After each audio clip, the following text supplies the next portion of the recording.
is going to be at the Signal Iduna Park in Germany. Trust me, a lot of interesting encounter, and of course, brilliant footballers to watch out for.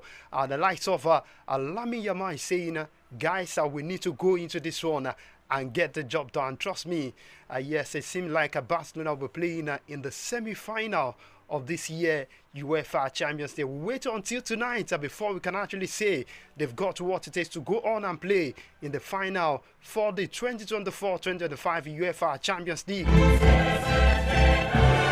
Yes, and on that note, I welcome you to the Tuesday edition of Sport Drive on I-FLIER 103.3 FM. This is where we give you the best of the best as far as football and sport is concerned. And trust me, we've got a lot to discuss on the show. We'll be talking about the home front, the managers of the month in the MPFL, the likes of Efela and, of course, Kennedy Boboye finally won the manager of the month and, of course, the player of the month. We'll get to talk about that one on the show this afternoon. We'll look at the Champions League also. Yes, so definitely open the call lines also this morning to get your thoughts. Let's get your prediction concerning two games that will go down in the UEFA Champions. And tomorrow also, two biggest games will go down between Bayern Munich against Inter Milan, and of course Madrid at the Santiago Bernabeu against Arsenal. Well, a lot has been happening in the camp of Madrid. The guys have been talking tough. The likes of Vini Jr., Rodrigo, even one of their former player, Marcelo, is saying Madrid will definitely bounce back. That is a lot of confidence coming from the main character right now, talking about the players who are still very much active, and of course their ex-players also, they are really positive about coming back in that game tomorrow. Well, as I said earlier, 90% for Arsenal, and of course a 10% chance for Madrid, to turn around the table tomorrow in the second leg of the UEFA Champions. But then they've been there before, they've done it before, and we just have to give them the benefit of doubt as far as that game is concerned. But then this morning, let's start from the home front, because the Shaitis, they says, begins at home this morning.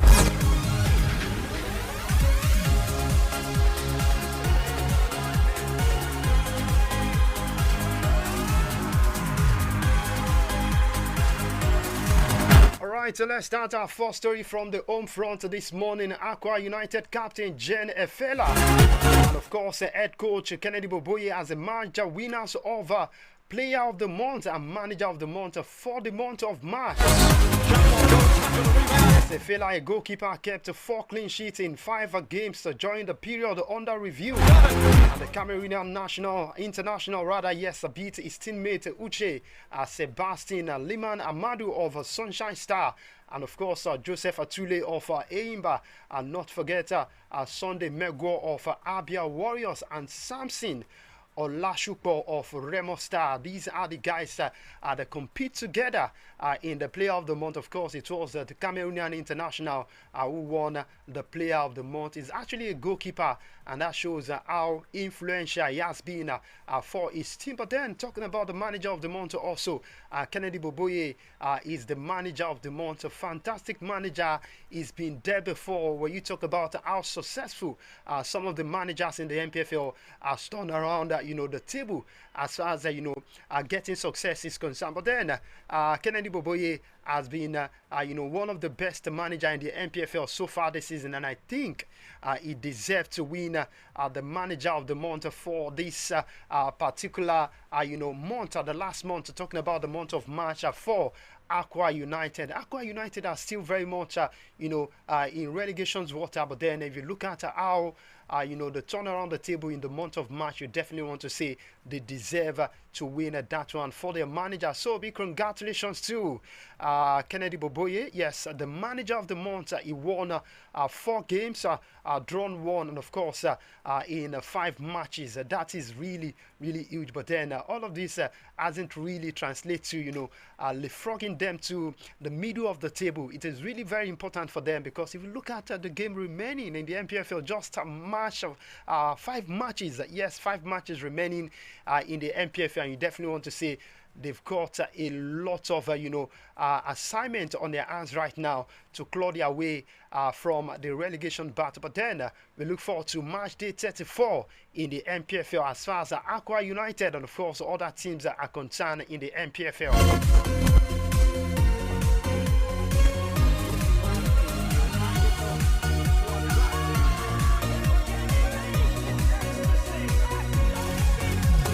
Okay, still looking at stories from the home front also. Let's go straight to the camp of Kano Pillars.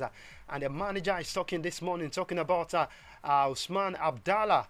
He says they've got what it takes to still pick a continental ticket.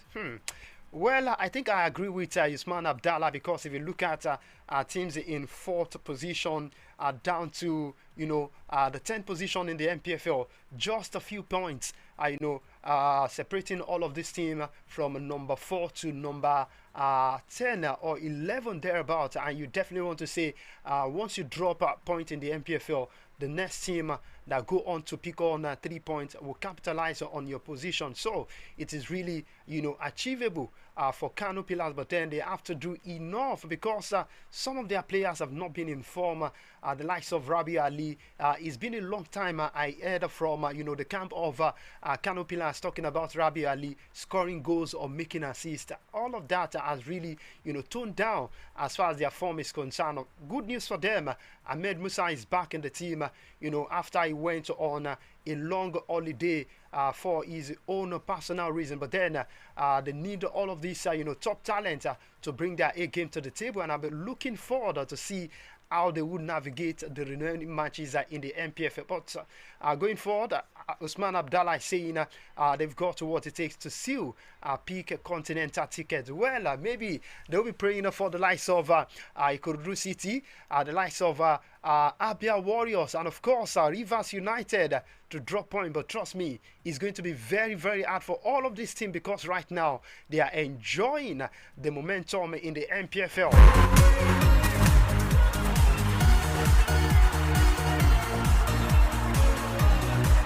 Okay, quickly away from the world of football, let's go straight to the world of table tennis. And of course, once again, let's talk about the success of Haruna Quadri. Was always make Nigerian proud anytime he get a chance to play in the ITTF World Cup game. Well, for the contingent from the continent of Africa, the likes of Dina Meshraf and Agoda and Haruna Quadri made a strong start to their 2025 ITT World Cup, securing impressive victory in their respective games. And it was Haruna Quadri who once again came out triumphant against his opponent. Talking about the Beninois opponent, anytime Haruna Quadri go on to face Kada Salifu, is definitely going to get the job done. And once again, he did exactly what we are expecting, winning 6-1, 11-9, and 6-1, 11-8. Well, I'm not surprised because Haruna Quadri is a fantastic player. But then the question you ask yourself, when are we going to scout for the next Haruna Quadri as far as table tennis is concerned in Nigeria? This man has been, on the forefront for Nigeria. I've been hearing Haruna Quadri since I was in secondary school. But right now, the man is not getting any younger. But then we need to start looking for the next Haruna Quadri for our table tennis to keep on moving from strength to strength. But then big congratulations to all of the African contingent. Yes, Dina Meshraf also did well yesterday. Haruna Quadri did well. And of course, unfortunately for the Beninois, of course, he had to face Haruna Quadri. And trust me, when you go on to face Haruna Quadri, it's either you lose or you get to defeat him. But then he was able to come out triumphant in that particular game.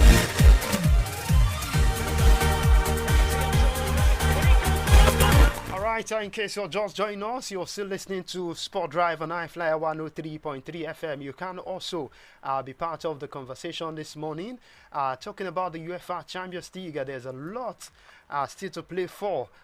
Even if the losing side, they cannot win today, at least they need to play for pride. Talking about Borussia Dortmund and Aston Villa, but Emery-led side are saying we've got what it takes to turn around this particular encounter against Paris Saint-Germain at the Villa Park tonight. Interesting time. We'll look forward to that game and see what the likes of Marcus Rashford and, of course, one of the Mr. Champions League. Yes, talking about Marco Asensio. This man has been in this position a lot of time with Real Madrid, but then it's going to be really, really interesting to see what he's going to be bringing to the table against Paris Saint-Germain at the Villa Park tonight.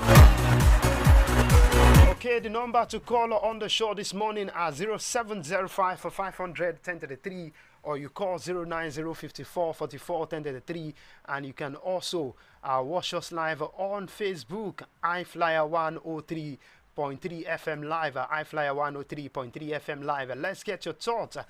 Do you think Aston Villa can do a comeback against Paris Saint-Germain? Hello, good morning. Okay, do well to call us back if you can at 0705 for 500 1033, or you call 09054 44 1033. Let's get your thoughts this morning on the UEFA Champions League. Okay, moving forward, let's go straight to the world of football. Now on the foreign scene, to the camp of Real Madrid. Let's talk about one of the legends, Luka Modric. Has become an investor and co-owner with minority stake in championship side Swansea City. The 39-year-old midfielder has joined the likes of Andy Coleman, Brett Kravitz, Nigel Morris, and of course Jason Cohen among the ownership group that currently own the club in the championship. Well, Swansea City are not currently in the top flight of English football. They are currently in the championship, the second division of English football. But then if you look at the trend right now, the likes of Gerard Piqué is a club owner, the likes of David Beckham, a whole lot of them, Didier Drogba, even Thierry Henry. These are guys who at some point were on the pinnacle of their footballing career. Also after they retired, they also went into club ownership, and Luka Modric is also touring that line right now. That man is currently preparing for aftermath of retirement, and it's really, really important. If you have the money, yes, you make sure you invest. You have to learn for those who they acquire the money, they acquire the wealth, but then were unable to actually invest. And at the end of the day, they have to start begging from their colleagues also. We do not pray for some of these players anymore, but then you have to keep learning, which is very, very important as a professional footballer, because at the end of retirement, yes, you have to be wise. You have to invest your money really well. But then I think Luka Modric have got a lot for people to actually advise him to invest in one of the top teams in the championship. Talking about Swansea City.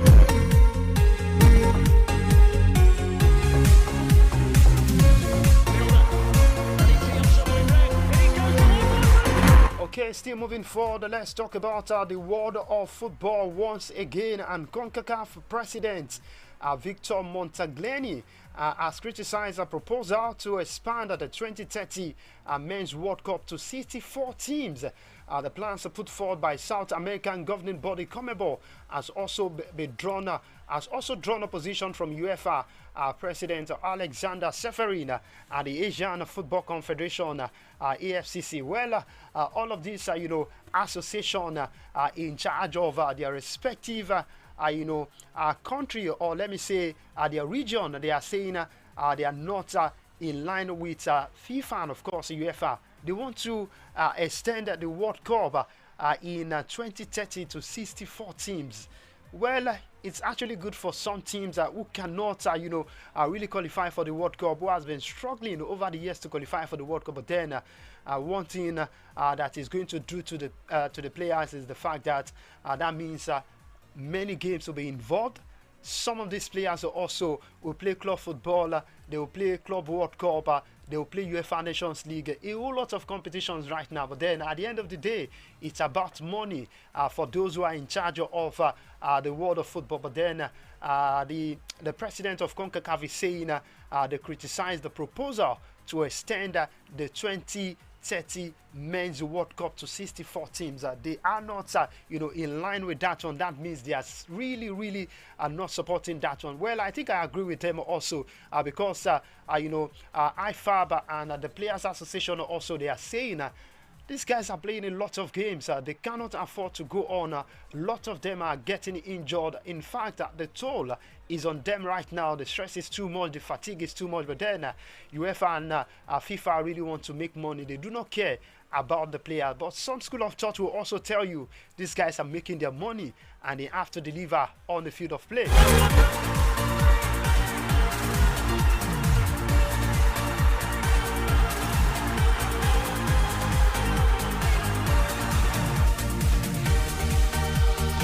Okay, quickly let's look at UEFA Champions League game. As I said earlier, yes, Aston Villa will be at home today, 8 p.m. against Paris Saint-Germain. The first leg actually happened at the Parc des Princes, where Paris Saint-Germain won 3-1. Of course, talking about Nuno Mendes, these are the players who got them all three goals in that particular encounter. But then Aston Villa were able to get one for themselves. In fact, they scored first in that particular game, but Paris Saint-Germain had to dig deep, and they clawed their way back into the game, eventually won that game. In fact, they celebrated as if they won the UEFA Champions League after the final whistle in that game. But then there's a lot to play for tonight, because Unai Emery is saying we are not backing out. We are still going to fight till the end. Well, I think I would love to see how that game pan out today. A lot to watch out for. But talking about Borussia Dortmund against Barcelona, trust me, I'm not saying miracles cannot happen, but trust me, this Barcelona team, they are not ready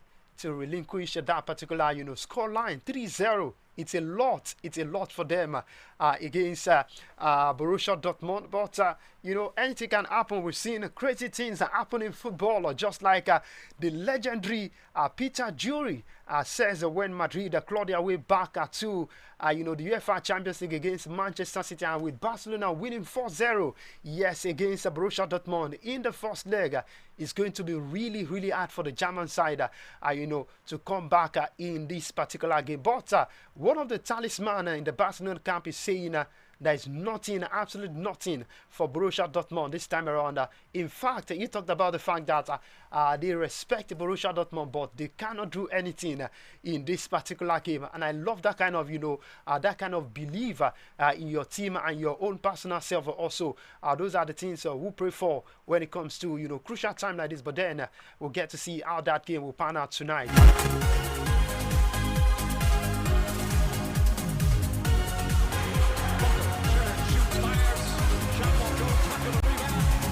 Okay, looking at other games that will go down in the world of football today, also talking about African Cup of Nations under 17 playoff. Yes, Burkina Faso will host Mali under 17 by 5 p.m. this evening, and by 8 p.m. is going to be the turn of Morocco against Ivory Coast. All of these teams are still under 17. And talking about the World Cup also, talking about the under 20 African Cup of Nations rather, yes, Nigeria found themselves in a difficult group. We've got the likes of Morocco, Tunisia, and of course Kenya. Trust me, that is very, a tough group. But the manager is saying we can actually navigate all of these opponents. But if you look at two South North African team in our group, it's going to be very hard for the Flying Eagles. But I trust them to come out of that group really strong. Okay, quickly, because of our time, let's move away. Let's go look at stories from the transfer gossip for this morning. Okay, moving straight to the camp of Arsenal. Arsenal interested in Kingsley Coman, one of the Bayern Munich winger who is recently out of contract with Bayern Munich. He's got just a 1-year contract with the German side, but then I think Arsenal should look elsewhere These are not the kind of player Arsenal needs right now. You need a fresh talent.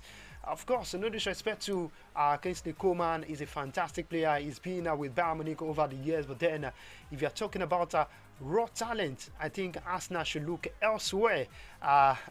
Kingsley Coman is not the go-to man right now. He's currently 28 years of age. And if you look at his, track record also, this man is also prone to injury. So you cannot afford to bring this kind of player into the Arsenal team this time around. Let's go straight to entering Frankfurt also. Yes, they want to sign Ugo Ekitike on a permanent deal, but the likes of Tottenham Hotspur also the Matheus Cunha from Wolverhampton Wanderers for £65 million. That is a lot of money, but the man is currently one of the best players in English Premier League this season. He's done really well for Wolverhampton Wanderers. In fact, that young man is the reason why Wolverhampton Wanderers will not relegate this season. So he deserves all of the accolades right now.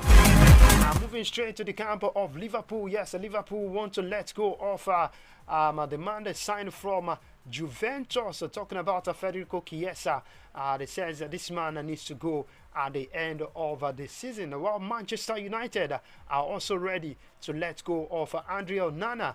Talking about Saudi Arabia Pro League side, Al Nassr are really interested in him. I'm quite sure a lot of Manchester United fans will definitely want Andre